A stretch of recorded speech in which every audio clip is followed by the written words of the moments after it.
Thank you, Mr. President. Mr. President, my distinguished colleagues, I rise on a matter of personal and collective privilege to uncover schemes surrounding a systemic problem in our country, one that submerges our nation not just in floodwaters, but in depths of corruption. In the course of our research and investigation, we encountered several words. Their meanings we could not find in the dictionary. So, we looked somewhere else. Alas, we found them in the corruptionary. We have a saying, a leaky roof today is a ruined home tomorrow.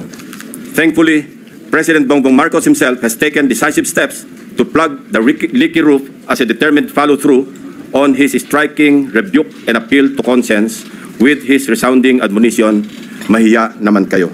Wasting no time after his stern warning during the last SONA against those who misuse public funds, Malacanang established and launched the Sumbong sa Pangulo website last week. I commend and sincerely thank the President for this open source website. Not only does it open the public a direct line to the President to report anomalous flood control projects in their midst, but in my case, including that of my staff, the website makes our investigative work a lot easier. For one, the coordinates that the website provides showed us a faster way to find shady, even ghost projects. Last week, the President took aim. Today, I am pulling the trigger. Para sa ating mga kababayan, nakatutok ang aking presentasyon sa araw na ito sa mga flood control projects pa lamang. Hindi pa rito kasama ang iba pang mga infrastructure projects na punong-puno rin ng anomalya. Isa-isahin natin ang mga impormasyong aming nakalap sa mga nakalipas na linggo mula sa aming sariling pag-aaral at pagsasaliksik na suportado ng mga impormasyon mula mismo sa mga DPWH officials at insiders, pati ilang contractors, kasama na rin ang open sources. Una, ang kalakaran ng ilang mga kontratista at mga kasabwat nila sa gobyerno na sa paghahati-hatian ng pondo, kasama na rin ang mga termino o codes patungkol sa kanilang modus. Pangalawa, ang mga palpak na proyekto dahil sa paggamit ng substandard na materyales, kasama na ang mga kontratistang nasa likod nito. Pangatlo, ang mga proyektong lantarang inaangkin bilang congressional insertions. Pangapat, ang patuloy na pagbaha sa iba't ibang lugar na narating namin kahit taon ay paulit-ulit na binubuhusan ng bilyon-bilyong pondo. At ang pinakahuli, ang mga tinatawag ng Pangulo na guni-guni o ghost projects na aming nahukay. For over 15 years, from 2011 to 2025, we appropriated more than 1.9 trillion pesos for flood control management program under the budget of the Department of Public Works and Highways alone.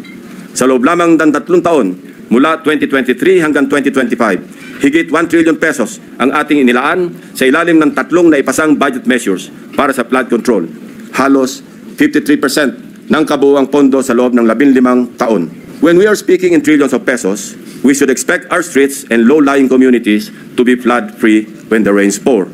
Gayunpaman, sa paghagupit ng magkakasunod na habagat at mga bagyong Krising, Dante at Emo, ilang linggo pa lamang ang nakalipas, kasamang winasak at inanod ng baha ang bilyon-bilyong pisong halaga ng mga flood control projects na halos bago at kakukumpleto pa lamang na dapat sana ay nagbigay proteksyon sa ating mga kabahayan at komunidad. Corruption has been so pervasive and systemic that doing so is like a piece of cake. And when I say piece of cake, I mean that funds for a specific project are divided, shares vary depending on greed, big parts swallowed by corrupt operators, both from the public and private sectors, leaving only crumbs for actual project implementation. May ilan pang ang proyekto, hindi man lang nagtira para sa taong bayan. Ang tawag ng Pangulong Marcos dito, o ghost projects. Mr. President, let me illustrate an example of the pie sharing in a severely corrupted project. Nais kong bigyan din na hindi ito representasyon ng lahat ng kalakaran sa flood control projects sa buong Pilipinas. While the pillaging pattern is relatively the same, the pie sharing varies depending on the level of greed. Ihiwalay muna natin ang mga regular o legal na buwis at insurances na automatic na binabawas sa mga proyekto. 5% value-added tax, 2% withholding tax, 1% para sa bonds and insurances at 1% materials testing. Ibawas na rin natin ang allowable contractor's profit na 8 to 10%. Halimbawa, sa 100 million piso na pondo para sa flood control project, kung ibabawas ang maximum allowable deductions, nasa 82 million ang matitira para sa proyekto. Pero hindi pa rito nagtatapos, Mr. President. Kakatayin pa ang budget para sa mga lagay, commissions, SOPs, at iba-iba pang terminong binubuo para sa shares ng mga korap. Sa mga halos magkakaparehong impormasyon na aming nakalap, ganito kagarapal ang sistema sa hatian ng isang maanumalyang proyekto. 8 to 10% para sa mga opisyal ng DPWH. Swerte na daw kung pumayag ang district engineer na 6% lamang ang parte niya. May ekstrang 2 to 3% pa na parte ang district engineering office kung may sosobra sa contractor's profit. Na-compute na rin kasi ng district engineering office ang tutubuin ng contractor mula sa project at sinisiguro na nila na sosobra ito sa allowable profit para mayroon pa silang kukubrahin. Ang tawag nila rito, reseta. Reseta dahil ang presyo na itinakda ng District Engineering Office ay nakasulat at napagdesisyonan na. Parang gamot, Mr. President, lulunukin na lang ng contractor. 5 to 6% para sa mga miyembro ng Beach and Awards Committee or BAC. 0.5 to 1% para sa COA. Mr. President, meron pa ngayong tinatawag na passing through or parking fee na aabot sa katumbas na 5 to 6% ng pondo. Ito ang itinuturing na royalty, ang tawag sa lagay na ibinibigay sa politikong may kontrol sa distrito kung saan i-implementa o itatayo ang proyekto. Lo and behold, Mr. President, 20 to 25% ang karaniwang napupunta sa funder o project proponent na politiko. Mr. President, ang matitirang pondo para sa pagpapatayo ng proyekto ay napakaswerte ng umabot sa 40% o 40 million pesos alisunod sa ating halimbawang 100 million pisong pondo para sa proyekto. Mr. President, there is an evident pattern of this nasty distribution of public funds among crooks. Ito ay base sa mga case studies na aming pinuntahan at masusing inimbestigahan sa iba't ibang dako ng bansa, partikular sa issue ng flood control. Hindi na namin isinama sa aking presentasyon ang mga naikutan at ibinunyag na ng Pangulo. Ang malinaw na malinaw, halos pa ang pattern kung paano minamasaker ng mga kawatan ang pondo ng bayan. Nauna na po itong inuulat ng ating Pangulo noong nakarang linggo. Nang banggitin niya ang mga items na pare-pareho ang contract cost sa kabila ng pagkakaiba-iba ng specs, disenyo at haba ng proyekto. Panoorin po natin ang video. Pag sinabi, may 50 project, pare-pareho, 150 million lahat. Pare-pareho lahat. Imposible yan. It is impossible for one barangay, even if they are the next barangay, to have the exact same project to the exact same amount with the exact same contractor. Imposible yan. Parlance po na ang nakakaalam lamang ay ang mga kasali sa pondo. Ito po ang tinatawag na distinct. Distinct ang mga budget items na makikita sa General Appropriations Act at awarded contracts na may pare-parehong halaga para sa magkakalapit man o magkakalayo na proyekto. Distinct dahil ayon sa aming mga informants sa loob ng DPWH at kinumpirma ng ilang contractors, coded na budget ito para mayroong pagkakakilanlan ang mga quote-unquote may-ari ng proyekto. Para sa mga nakakaunawa, ang ibig sabihin po ay akin yan. Bulacan Engineering District na pinamumunuan na magkasunod na tinanggal sa pwesto na sina dating District Engineer Henry Alcantara at ang pumalit sa kanya na si Bryce Hernandez. Napag-alaman naming talamak ang ganitong kalakaran. Bakit?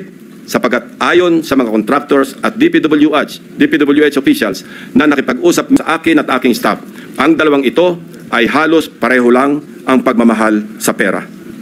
Napabalita pa nga kamakailan na ang isa sa kanila ay nakakapagpatalo ng 100 milyon sa isang kasino dito sa Metro Manila. Mr. President, sa District Engineering Office na ito, sa ilalim ng pamumuno ng dalawang nabanggit na opisyal, para sa taong 2024, 28 proyekto ang pare-pareho ang pondo kahit magkakaiba ang specs, disenyo at haba. Distinct. Babalikan po natin, Mr. President, mamaya ang lalawigan ng Bulacan na aming may tuturing na pinaka-notorious pagdating sa anomalya ng flood control projects base sa aming mga findings. Unahin muna natin ang kaso ng questionabling flood control project sa lalawigan ng Pampanga. 4 years now, the riverbank mitigation project in Candating, Arayat, has been the face of a failed flood control project. Tuwing umuulan, panay ang aray ng mga taga-Arayat. sa pag-apaw ng ilog na hindi mapigilan ng flood control. Mr. President, binisita ng aking mga staff ang Arayat nitong nakaraang 2 linggo lamang na tinamaan din ng hagupit ni Emong at nagdulot na naman ng pagguho ng ilang bahagi nito.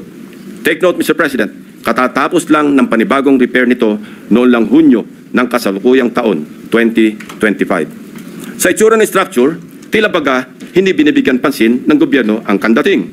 Pero kung babalikan natin 1 taon pa lamang ang nakakaraan o noong Agosto 2024, may gumuho ng flood control matapos mahagupit ng monsoon. Mr. President, a review of the budget books shows that we started funding the construction, rehabilitation of slope protection along Pampanga River, Kandating, Arayat, Pampanga, way back in 2018. Let me give a rundown. In 2018, we already spent 20 million pesos on a project for the construction, rehabilitation of slope protection along Pampanga River, Kandating section, Arayat. Kalaunan, nasira.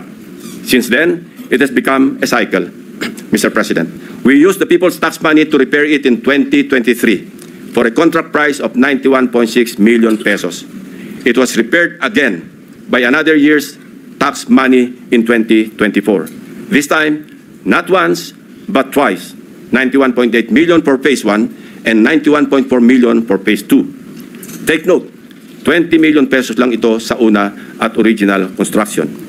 If the original construction cost was only 20 million pesos in 2018, why did the repair cost balloon to 350% or 91 million in 2023 and another 183 million pesos in 2024 or an overall increase of 815%?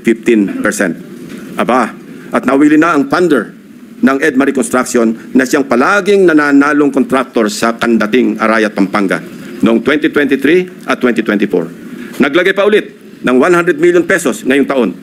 Buti na lang, pinigil ng Malacanang ang pag-release ng pondo. Distinct then, but in a very distinct way. As I mentioned earlier, all of these were awarded to the same mighty contractor, Edmarie Construction and Trading. In total, Edmarie bagged 274.8 million pesos in taxpayers' money for the rehabilitation and repair of Kandating na tila hindi nagsasawa sa carry repair. Hindi lang po yan ang issue ng Edmarie. How can this contractor, with an unusual share of controversies, including being delisted as DHSUD builder in 2023, be trusted to rebuild its own consistently collapsing project, which has evidently come with great cost and loss to the government? Paulit-ulit ang pag-repair, ngunit ganito pa rin ang kalagayan sa Kandating, Arayat. Arayat ko po. Mr.